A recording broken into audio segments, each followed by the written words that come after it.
pwede mag-start muna sila sa 7,000 per month for the first year. Wait lang, 7,000 per month. Mura, di ba? Wow. Ay, alam nyo ba na meron bago ipapatay yung condominium dito sa Baguio City na along the Marcos Highway na malapit sa Pure Gold, malapit sa BDO, malapit sa bagong i-open na Baguio City Terminal dito sa Green Valley.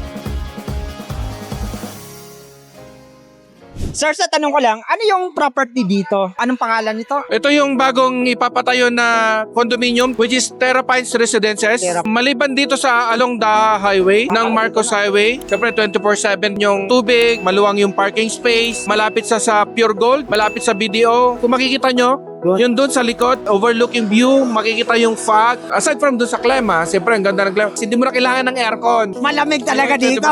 O, libre yung aircon. At saka yung advantages naman, di ba? Along the highway lang siya, guys. Tingnan nyo, oh. Pag kailangan mo yung mga jeepney line, hindi ka na mahirapan sa transportation. Malapit din dito yung bago ipapatayo na magandang terminal ng Baguio. Diyan sa may Green Valley. Ilang minutes ba yan from here? Mga 2 to 3 minutes lang. 2 to 3 minutes. Now, ano naman yung advantage ng property nun? Pag nandito yung bus terminal, Aside from siyempre yung turismo, malapit sa terminal is opportunity para yung appreciation ng value ng property, and then yung mga turista natin, accessible sila kasi malapit lang siya. And then kapag alimbawa is pupunta ka ng Manila, punta ka ng ibang lugar, La Union, Ilocos, malapit lang siya. and syempre, di ba, maliban dyan, ito ay pre-selling, tama po ba? Yes, minimal pa lang yung invest mo. For example, yung dito sa ano natin, pwedeng mag-start muna sila sa 7,000 per month for the first year. So, Yes. yung mga gustong mababa lang muna yung kanilang investment para magkaroon ng property dito sa Baguio. Usually talaga yung mga pre-selling na mga properties, maraming nagtitake advantage para makabili sila mas mababa pa. Kasi every quarter or every year tumataas yung value ng mga pre-selling. Either 20, 30% or the most is 50%. Ano yung mga